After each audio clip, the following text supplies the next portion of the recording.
Bayu.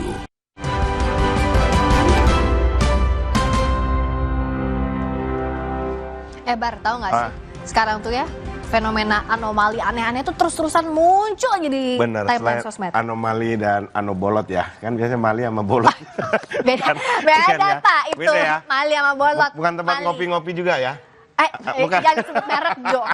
Ya, Enggak ya. itu memang jadi anomali ya, bahwasanya sekarang itu ada yang namanya apa ya istilahnya karakter-karakter aneh yang orang itu kan sekarang di zaman digital bisa aja dengan bantuan AI itu bisa membuat karakter sesuai dengan keinginan tergantung prompt yang kita masukkan. Betul, betul. Jadi ini yang bahaya bagi saya ya, orang jadi mengenal kalau kucing tuh dulu kan kita tahu kucing ya kakinya 4, kepalanya seperti itu, tapi dengan AI itu jadi aneh-aneh dan diberi nama itu ya. Iya, dan takutnya tuh imajinasi terutama untuk anak-anak terpengaruh, oh kayak gini bentuknya, hiu ada kayak begitu. Benar, takutnya orang nanti anak-anak zaman nantinya akan mengenal kalau kucing tuh nggak lagi ngeong tapi mbek gitu kan.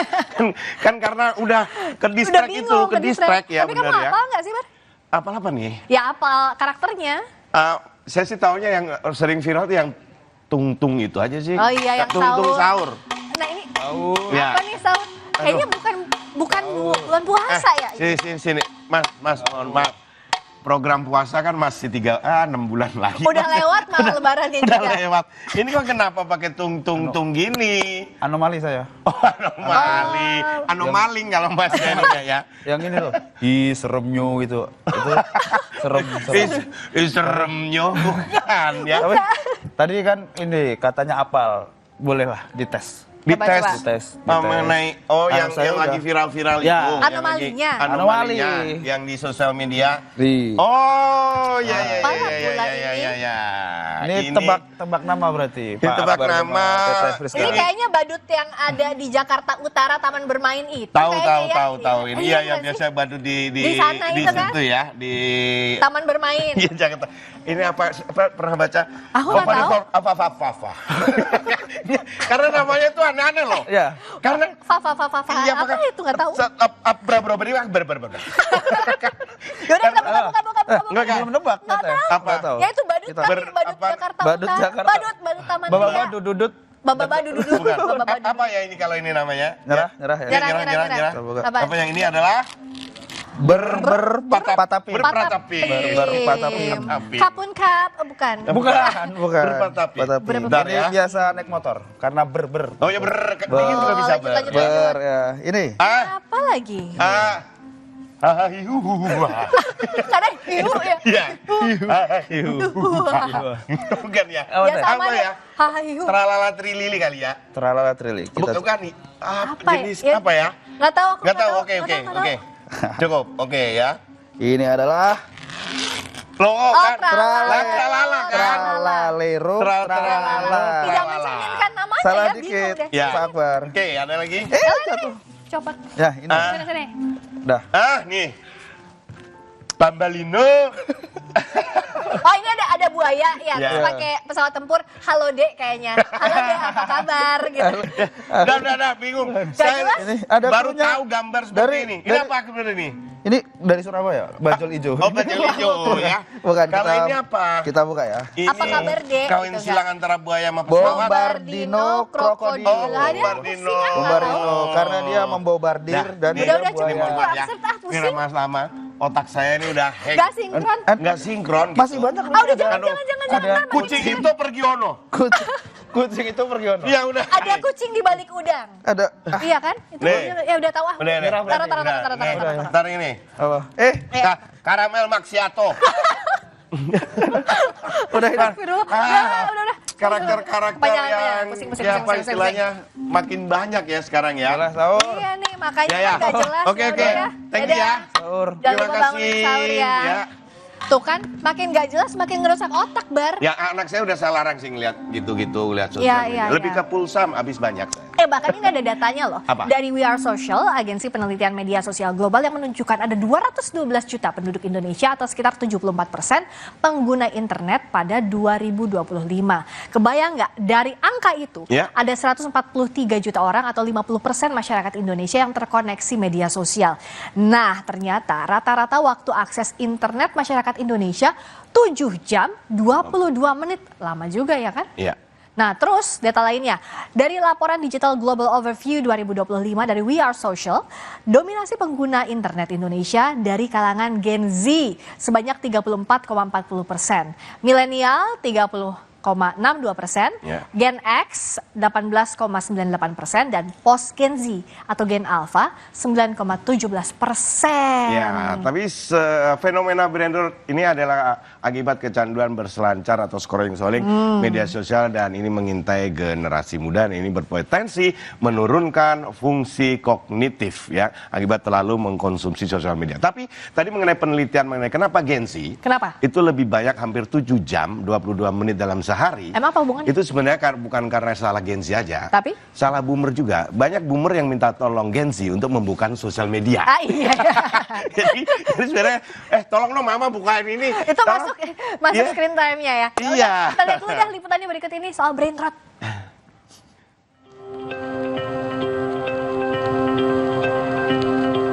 Indonesia jadi negara pengguna internet tertinggi dan paling aktif keempat di dunia. Lebih dari 50% penduduknya atau 143 juta orang terkoneksi media sosial per Januari 2025 berdasarkan penelitian data We Are Social. Lambat laun, gawai dan media sosial jadi candu yang kini banyak dialami pengguna internet. Tak terkecuali SC, perempuan berusia 22 tahun karyawan swasta yang berdomisili di Bekasi, Jawa Barat. Belakangan ia sadar, 15 jam dalam sehari ia habiskan hanya menatap layar, terutama scrolling media sosial. Selama itu aku udah pasti buka sosmed ya, kayak scroll Instagram, X, terus TikTok, itu paling susah berhentinya ya TikTok. Terus aku tuh pakai HP buat kalau makan tuh aku sambil nonton YouTube sih Mbak. Aku lagi suka banget ngebacain komenan-komenan orang TikTok, kan kayak asbun semua ya Mbak, pada lucu-lucu semua kan. Jadi tuh kadang hiburan juga buat aku. SC jadi lebih banyak menghabiskan waktu scrolling media sosial sejak masa pandemi COVID-19. Saat itu, segala hal dari kegiatan akademik hingga interaksi sosialnya berbasis digital. Tanpa disadari, SC semakin jarang berinteraksi dengan orang di dunia nyata dan mempengaruhi produktivitasnya. Perubahannya tuh aku ngerasanya jadi lebih ini aja sih. Karena aku main HP terus sendiri, aku jadi ngerasa kurang berinteraksi sama orang gitu. Aku jadi ngerasa kayak ya menyendiri aja gitu dengan HP. Dengan HP kayak aku udah cukup deh gitu. Kini, SC mulai mengatasi kecanduannya scrolling media sosial dengan kegiatan lain seperti mewarnai.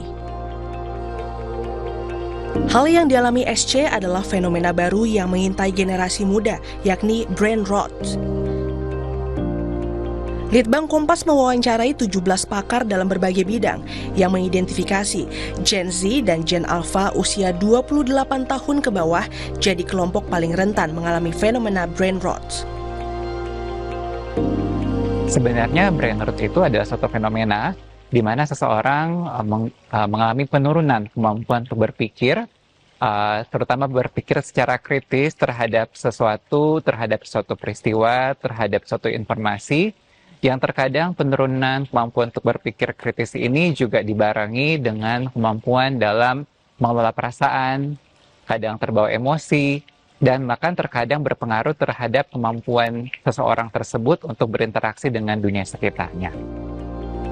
Jajak pendapat Litbang Kompas pada 21 hingga 24 April lalu menunjukkan 54% responden mengaku pernah mengalami gangguan fisik, psikis, hingga malas bersosialisasi akibat terlalu lama melihat layar gawai.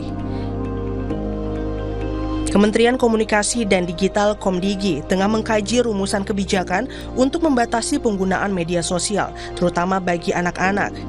Fenomena brain rot menjadi salah satu alasannya. Sebagaimana namanya, yaitu anak-anak. Meskipun mungkin sudah teenager ya, tapi mereka tetap dalam undang-undang kita, termasuk anak-anak, tentu kemampuan atau kematangan dalam memilah-milah belum sebaik mereka yang sudah matang atau di atas 18 tahun. Paling tidak itu yang disebutkan oleh undang-undang. Sehingga memang perlu ada proteksi-proteksi. Fenomena brain rot tak bisa dipandang sebelah mata sebab ancamannya nyata terhadap kemampuan berpikir dan konsentrasi generasi muda. Oleh karenanya, pengguna internet tua dan muda perlu lebih bijak mengganti aktivitas scrolling di dunia maya dengan aktivitas lain di dunia nyata. Tim Liputan, Kompas TV. Kita akan bahas soal fenomena brain rot ini bersama psikolog anak Vera Itabilana dan juga selebritas yang juga ibu muda Bunga Jelita. Selamat malam Mbak Vera, juga Mbak Bunga. Bar, udah memulai tahu? Tuh kan ini nih salah satunya nih. HP terus, sosmed terus. Enggak. Penasaran aja. Kadang itu kita ngerasa gini, siapa yang telepon? Saya kira kayak pikiran tuh kayak handphone ya. Jangan-jangan ada yang telepon, jangan-jangan ada yang message, jangan-jangan ada yang nge-DM gitu, seperti itu kadang. Sih. Jadi kayak magnet gitu Mbak Vera. Artinya kan kecanduan ini awalnya sedikit-sedikit, lama-lama kebiasaan, lama-lama nggak bisa lepas. Gimana Mbak Vera lihat ini? Jadi memang sekarang tuh udah kayak pakai baju ya, si gadget itu, sosmed itu. Jadi udah sehari-hari dari jam ke jam tuh kita pasti cek gitu ya. Mungkin dulu di awal-awal, kalau nggak bunyi saya nggak cek. Tapi nggak bisa nih sekarang gitu ya. Pasti nggak ada bunyi, nggak ada notifikasi, kita pasti pengen cek gitu. Nah sebenarnya kan pengaruh pandemi juga ya kemarin. Pandemi kan kita semua di rumah, semua serba online gitu ya. Jadi mau nggak mau kita tambah nempel tuh. Dan kita menyapa keluarga atau sanak saudara yang kita nggak biasanya ketemu, nggak bisa ketemu lewat sosmed juga kan. Jadi ya udah tambah melekat. Ya, apalagi di zaman itu banyak muncul platform atau aplikasi baru yang membuatkan orang akhirnya bisa berinteraksi jarak jauh. Iya, gitu betul. Pada waktu itu membantu ya, tapi kalau pandeminya sudah selesai, tapi ininya masih terus kebiasaan jadinya. Kalau Bunga juga gimana ngebatasin anak untuk main gadget atau gawai? Untuk ibu muda zaman sekarang kayaknya itu PR banget ya. Jujur itu PR banget, apalagi anak-anakku lagi usia yang lagi susah-susahnya tapi gampang masuk gitu ya untuk sosial media. Padahal aku dulu sebelum melahirkan aku tuh udah berprinsip kayak kalau punya anak tidak akan pernah aku kasih screen time. Tapi ternyata seiring berjalannya waktu, apalagi zaman sekarang teknologi makin canggih, ya mau tidak mau gitu. Izin untuk usia anaknya? Yang pertama perempuan 4 tahun, yang kedua laki-laki 3 tahun. Oh iya, lagi 3 tahun. Itu ya. Nah, tapi Mbak Vera, sebenarnya brain rot itu definisinya seperti apa sih? Kan kita dengarnya istilahnya aja, tapi sebenarnya tuh kayak gimana sih? Brain rot kan memang ya 2 tahun 3 tahun ini belakangan rame ya istilahnya gitu. Sebenarnya tuh istilahnya sudah lama gitu. Jadi brain rot itu mewakili suatu kondisi di mana terjadi penurunan fungsi kognitif. Jadi fungsi berpikir, jadi fungsi otaknya menurun. Contohnya, jadi susah konsentrasi, memorinya juga terganggu. Jadi kalau misalnya mau ngomong apa tuh kayaknya, aduh apa ya gitu nyari katanya. Terlepas dari faktor usia ya, Mas. Maksudnya jangan langsung bilang brain rot ya. Ada faktor usia gitu ya. Jadi ini kita mungkin bicara soal anak-anak yang masih tumbuh kembang ya, harusnya harusnya memorinya masih bagus gitu ya. Konsentrasinya masih bagus, tapi kok menurun gitu ya. Atau yang tadi seperti contoh di PT gitu ya, masih usia muda tapi kok udah terganggu fungsi kognitifnya. Jadi antara lain itu, jadi susah konsentrasi, susah mengingat, terus juga ada pengaruhnya untuk anak-anak. Pengalaman saya di tempat praktek, anak-anak yang kecil-kecil itu mereka terpengaruh juga emosinya. Gitu. Betul langsung dirasakan oleh ibunya. Iya, tapi apa sih sebenarnya challenge-nya?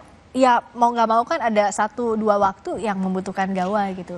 Aku dalam waktu beberapa bulan terakhir ini aku sudah membuat peraturan. Jadi untuk Aklima dan Ansel itu boleh screen time di Senin sampai Jumat malam. Sabtu pagi mereka boleh. Tapi sebelumnya aku memang kasih waktu mereka boleh nonton itu selesai makan siang, tidur siang, udah habis itu jadi sehari sekali. Tapi ya walaupun sebentar itu tapi mereka menyerapnya itu luar biasa gitu. Dan ada salah satu platform media sosial yang ada short video, itu aku akuin berpengaruh negatifnya sangat luar biasa. Makanya beberapa bulan terakhir ini aku sudah stop, aku tidak mau anak-anak aku nonton short video itu. Ya, itu ya. Tapi kalau saya juga menerapkan seperti itu, jadi ada peraturan siapapun penghuni rumah itu termasuk saya dan anak-anak tidak boleh memegang gawai kecuali Sabtu dan Minggu. Karena hanya Sabtu dan Minggu saya ada di rumah, lainnya enggak. Sama aja dong.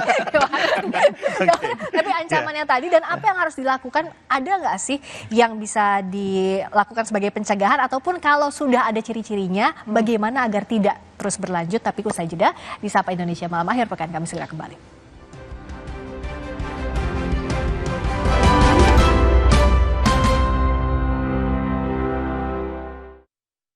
Mulai 25 kalsium, 콜라겐, 부르크랑, 꿀리크리프, 툴랑 크로포스. No worries, 콜라겐. Susu steril dengan 1000 mg kolagen dan kalsium, kulit no keriput, tulang no keropos. 콜라겐, susu awet muda.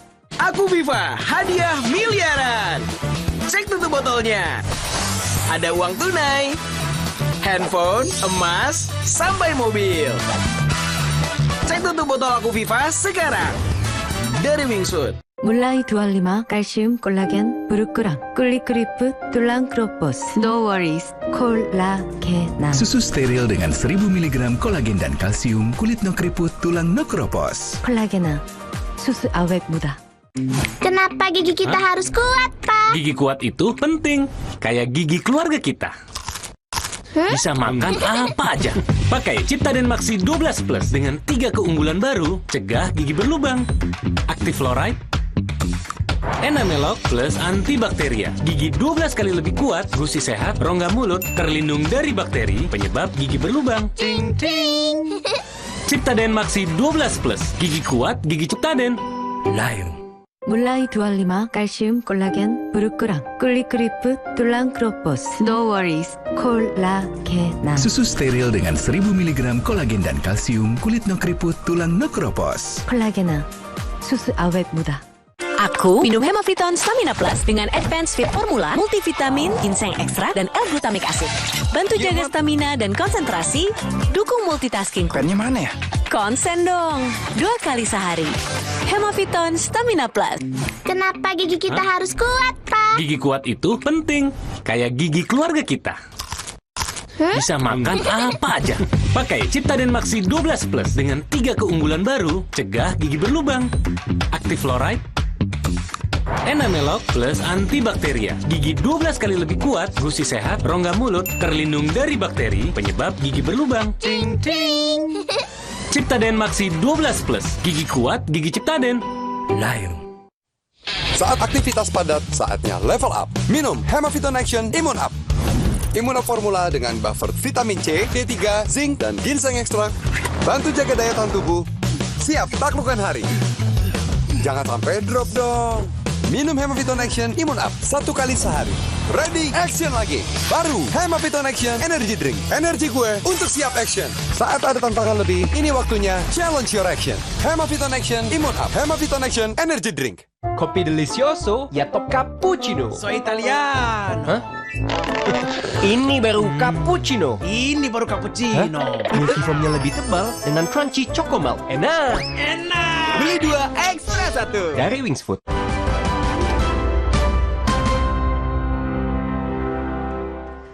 Kami masih bersama dengan Mbak Vera Itabiliana, psikolog anak, dan juga Mbak Bunga Jelita di Sapa Indonesia Malam Akhir. Kan saya ke Mbak Vera dulu. Ada pengalaman nggak sih, misalnya pasien yang kayaknya ini kena brain rot? Ada, gitu. Gimana ya. Tuh? Jadi karena saya psikolog anak kan yang datangnya anak-anak nih ya. Jadi waktu itu dalam 1 minggu tuh saya kedatangan 2 anak-anak usianya di bawah 5 tahun. Keluhan dari orang tuanya anak ini kok jadi lebih emosional daripada biasanya. Jadi kan usia di bawah 5 tahun itu kan memang suka tantrum ya. Kalau nggak dikasih mereka tantrum. Itu kan hal yang wajar dalam tubuh kembang. Tapi ini kok lebih lagi gitu. Ya ternyata setelah ditelusuri mereka ternyata sehari-harinya terbiasa untuk lihat konten di sosmed. Nah ini yang bahaya ya. Ada 3 indikator konten yang bahaya gitu ya. Apa itu? Singkat, cepat, dan shallow. Shallow tuh dangkal, jadi nggak ada isinya, nggak ada. Dan ada semua manfaatnya. itu sekarang terpenuhi ya. Ya, gitu ya. Dan selalu muncul di timeline. Yang kita cuma pakai jempol aja scrolling terus kayak kalau kita ketawa lucu terus. Tapi kan kadang itu ada istilahnya juga tuh Mas Akbar. Zombie scrolling. Zombie scrolling. Ya, jadi udah asik aja otomatis, tapi nanti ketika ditanya tadi nonton apa aja? Apa ya gitu. Jadi nggak ada yang nggak nangkep itu. Gitu. Nah, ini anak-anak, kenapa ini rentan sekali buat anak-anak? Tadi kan kontennya singkat, cepat gitu ya, dan nggak ada manfaatnya. Anak-anak tuh katakanlah kontennya berlangsung berapa lama sih? Rata-rata 30 detik lah ya, 15 sampai 30 detik. Gitu ya. Jadi dia belum selesai mencerna satu konten, ya, belum mencerna secara kognitif dan secara emosi, itu sudah masuk lagi konten yang berikutnya. Jadi itu numpuk tuh emosinya, sehingga itu membuat dia jadi lebih emosional, gampang meledak, gampang tantrum. Gitu. Kan tapi kita juga tidak bisa terlepas penuhnya dari gawe juga, termasuk juga kadang kita memberikan pendidikan anak dengan menunjukkan sesuatu di media sosial juga. Nah, tapi sebenarnya yang istilahnya yang ideal untuk kita untuk scrolling gini berapa lama sih sebenarnya, Dok? Tiap usia tuh ada batasannya, gitu ya. Jadi yang penting itu adalah durasinya diatur, kontennya diseleksi, gitu ya. Terus situasinya seperti apa yang dia boleh, gitu ya. Pengaturan waktunya, gitu ya. Jadi kalau untuk anak di bawah 2 tahun itu sebenarnya tidak boleh sama sekali berinteraksi dengan gawai. Kecuali kalau misalnya Mas Akbar punya anak usia berapa 18 bulan, terus Mas Akbar lagi keluar kota, kangen, video call itu boleh. Hanya untuk komunikasi begitu ya. Jadi misal ini saya cuma ngasih contoh kena brandrot ya kayak gini nggak bisa menyusun. Itu mungkin faktor usia, ditambah faktor usia. Selain brandrot. Alasan aja brandrot ya. Saya cuma ngasih contoh aja gitu ya. Nah kalau Mbak Bungasin dalam menerapkan pendidikan ke anak, konten-konten apa yang selama ini diperbolehkan untuk ditonton oleh putra-putrinya? Sebenarnya aku masih ada keberuntungannya gitu. Jadi Aklima sama Ansel ini sebenarnya tidak suka yang kartun. Mereka lebih suka nonton yang manusia yang real gitu. Makanya ada percakapan. Nah, aku jadinya lebih ke tata bahasanya gitu. Pernah Aklima masih suka nonton short video. Setelah itu yang tadi Mbak Vera bilang itu emosinya bisa dibilang berpengaruh sekali. Oh gitu. Aklima sama Ansel jadi lebih cepat marah, terus kayak nggak sabar. Dari situ aku berpikir apa dari aku sama suami gitu kan berpikirnya. Tapi aku selalu mengajarkan mereka untuk sabar, tidak boleh nada tinggi, nada tuh tidak boleh lebih tinggi dari orang lain gitu. Nah, kan. Ternyata pas aku telusuri benar dari short video. Akhirnya aku hapus aplikasi itu, benar sekarang mereka jadi lebih sabar. Jadi aku beruntungnya tuh kayak mereka berdua masih bisa diselamatkan lah gitu. Dan ibunya pun punya edukasi yang bagus. Iya, karena nggak tahu ya konten sekarang sebenarnya tata bahasanya bagus. Cuma ada kayak misalkan mereka scroll baru tiba-tiba ada kata-kata yang judes gitu loh. Kayak misalkan, oh kamu tuh nggak boleh gitu. Jadi nadanya tuh udah marah-marah sama temennya. Dan itu dikopikan lah dia. Iya.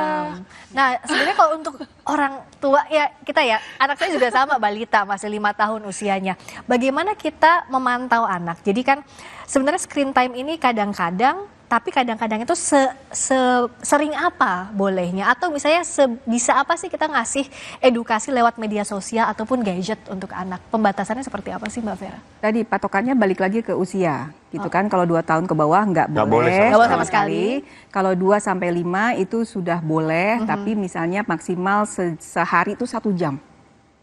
Apapun alasannya, apapun 1 jam alasannya. gitu. Mau layar kecil, mau layar besar TV itu gabungan 1 jam sehari.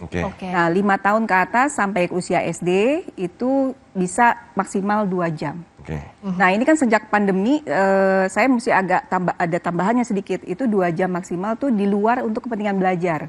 Nanti kan ada orang tua, anak saya les ini online.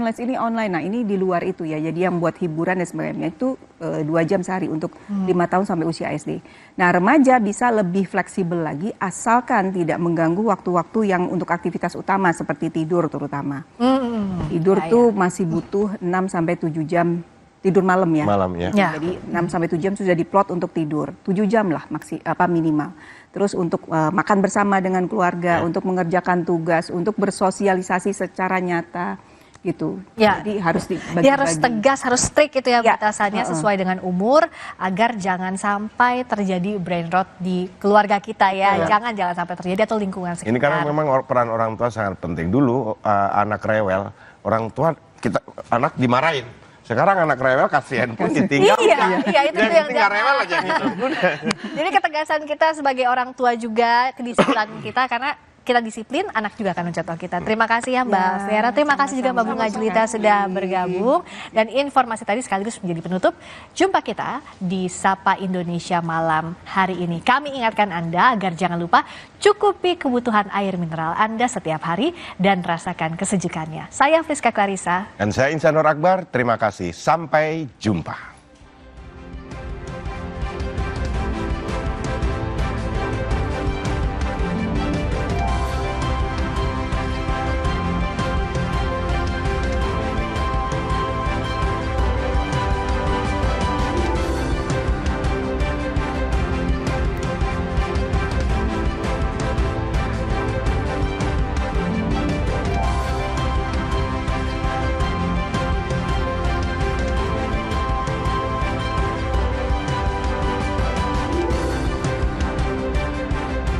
Terima kasih Anda telah menyaksikan Sapa Indonesia Malam akhir pekan didukung oleh